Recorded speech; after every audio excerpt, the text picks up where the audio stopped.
any metro mayor and actually any political leader in this generation has the future not only of all of our people but of the planet on their shoulders, and I take that deeply, deeply seriously. I've been committed to the environmental movement in terms of looking at ways that we reduce our carbon use as a region, but also as a nation. And I think that for me, it's like it's now or never. Like whatever we do now is going to affect the future of so many things, about kind of, species, millions of species going extinct, about places that become uninhabitable. And I think something that really unites every Labour Metro Mayor is that people, planet and power are at the heart of our vision.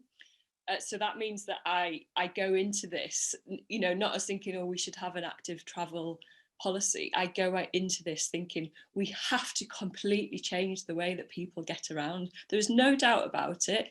In 10 and 20 years' time, we will not be able to be driving fuel guzzling cars, motor cars. We will have to travel less, and when we do travel, we will need to travel by public transport. Public transport is a much more it's a much more economically but also environmentally sustainable way of getting around, but it needs investment and it needs infrastructure. It needs to be resold to the public. We need a culture change, and something that I think a mayor can do is you can champion change. You can set a course, you can set an agenda, and you can set a culture for what for people's behaviours and patterns and loves and ambitions. A mayor can put that out there and use their platform. So I will use my platform to champion active travel, no doubt about it. And so I think that what you will get in me is both someone who will champion it, but also look to invest in it. And that means setting quite bold targets around increasing. I'd like to see like doubling of cycle routes that are available. I would like to see a significant increase in the amount of people that are cycling. And that means changing some of the perceptions around safety and other things as well. Like people like we saw during the COVID crisis, that people were cycling more, people were walking more, they were falling more in love with their neighbourhoods again, and we need to retain some of that. We can't just go back to individuals driving in their cars for sometimes unnecessary journeys. So things that will improve that is by finance and investment, so by championing active travel, and then also looking at flexible working policies. If people can start work later, if people can work from home, then automatically you will see people who are using their cars less.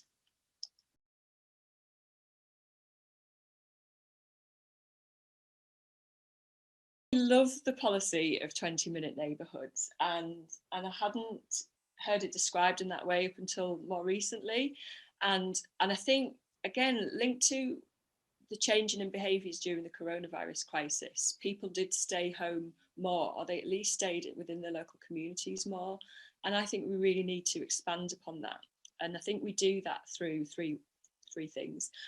We have to encourage the development of new housing and new kind of neighbourhood planning to ensure that people have a voice in that. So I've actually launched this scheme. I will launch a scheme. I'm not the mayor yet. Should I win, in my head I've launched it. Should I win, we'll have a Love Your Neighbourhood. And what that means is that it will encourage people to take an active role in their neighbourhood. Now that might mean litter picks, but it will also mean about getting involved in planning and setting a vision for what neighbourhoods look like. And I want people to imagine neighbourhoods of the future and have a say in shaping those neighbourhoods. So people having a say in shaping planning in the future, number one, through Love Your Neighbourhoods. Number two is working with developers. There is an economical reason why developers are now going to choose to go local. That we're seeing the re-emergence of shopping parades, and we kind of all have them, or a lot of us do, maybe not in so many of the newer estates, but a lot of us have shopping parades that have been neglected. And actually we're seeing a real boom in people using parades as a place of community in the same way that they would have used city centres. So we need to be, and as a Metro Mayor, I'll be encouraging developers to look at developing new shopping parades where you have your cafes, your restaurant, a bar, active travel hub would be a dream. So you actually have these within 20 minutes of where people live.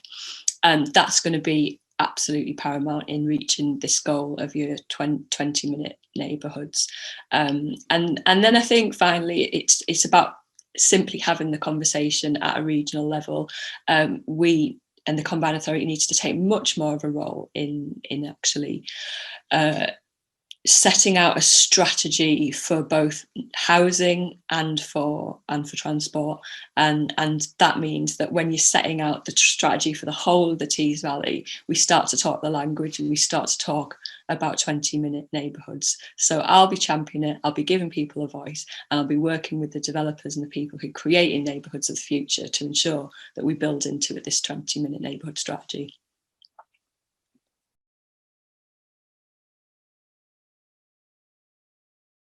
I want to ensure that we have public transport that works for people and not profit. So I will, on day one of becoming the mayor, explore the opportunities around bus franchising.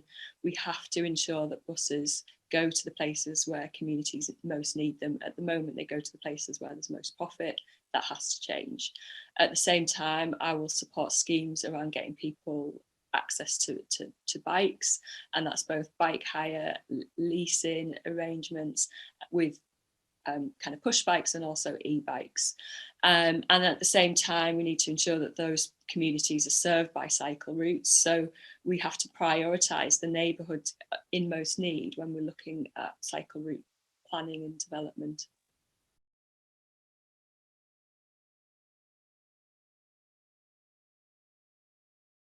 I will announce a climate emergency. We have to lead strategy and lead change with the knowledge of the situation that we're in that it is an emergency. We need to take much bigger, bolder measures. So I will be lobbying and championing the government to invest in the big infrastructure projects. We've seen just this week that by the government putting money into building wind farms, that we actually can create jobs for young people on the back of it. So there's an economic reason why we need to be investing in the Green New Deal.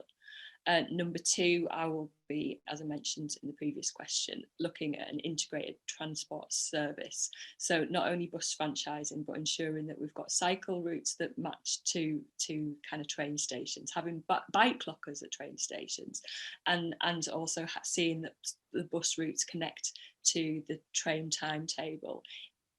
The future of a transport system to reduce our climate targets, to reduce our carbon use and achieve our climate targets, has to ensure that we have interconnected system.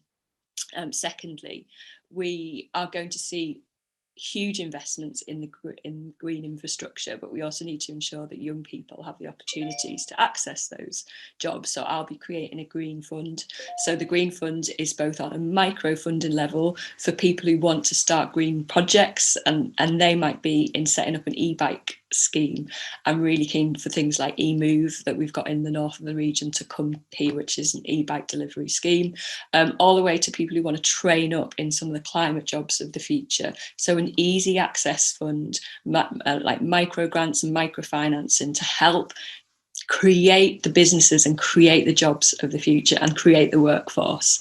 And then finally, we have to reduce car use, as I mentioned before. So ensuring that we've got the infrastructure around EV charging. There's a lot of, in the same way that we've got fear of like sort of the safety issues around cycling, there's also fear of kind of running out of charge with people switching to vehicles. So we need to do much more in getting the infrastructure right on there, but also exploring things like community carpooling.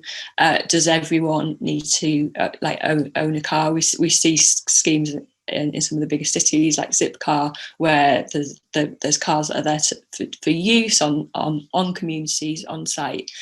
We should be able to, with the technology that we've got, look at really creative and innovative solutions, and also the kind of like electrifying our taxi and delivery vehicles has got to be a priority, and if we need to incentivize that through grants and funding, then that's something that is going to be a priority, because actually a lot of the road use and the carbon consumption is also obviously through commercial vehicles.